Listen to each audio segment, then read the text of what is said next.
Le tarot se popularise au XVIIIe siècle, même dans les milieux aristocratiques, la cour, tout ça, on joue au tarot et on l'utilise pour faire de la divination.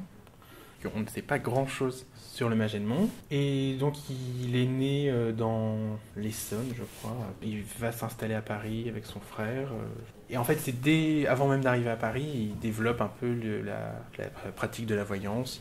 Il aurait un don pour deviner l'avenir, savoir des choses que les autres ne savent pas. Et ben à Paris, il s'installe comme voyant. On a sa carte de visite avec son adresse, enfin, ça. Il a un cabinet où il pratique la voyance, et à ses heures perdues, en quelque sorte, il développe ses propres théories, ses propres pratiques, ses études du ciel astral, de l'influence des astres, tout ça. Je pense que c'est aussi parce qu'il devait être talentueux, enfin, parce qu'il a dû avoir quelques succès en termes de voyance, sans doute parce qu'il savait faire sa pub et savait mener sa barque. Il a eu une clientèle de UP et jusqu'à Napoléon III.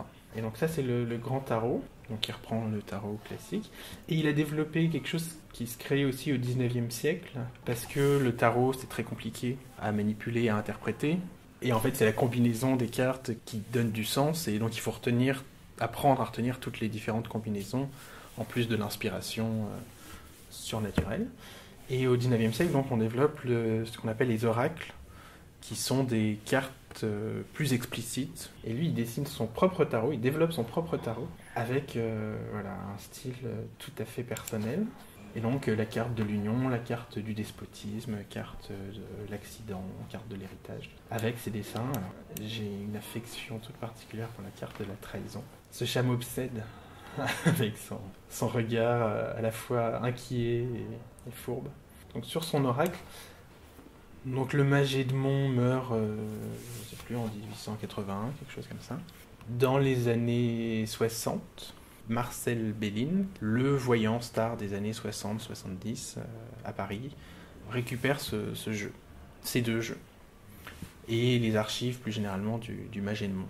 Et dans un de ses livres, Histoire extraordinaire d'un voyant, il raconte donc des anecdotes de sa vie, et notamment comment il est venu en possession de ces manuscrits. Et d'après lui, donc, c'est une dame qui vient le consulter un jour, et il lui dit, Cash, voilà, vous n'avez pas de destin particulier, vous n'avez pas d'histoire, voilà, il n'y a pas grand-chose à dire sur vous. Et d'après lui, elle aurait dit, parfait, vous êtes le premier à me dire exactement ça, la vérité. Et donc vous êtes le premier véritable voyant, honnête et droit et juste, qui essaie pas de me vendre des rêves que j'ai pas. Elle lui donne rendez-vous chez elle.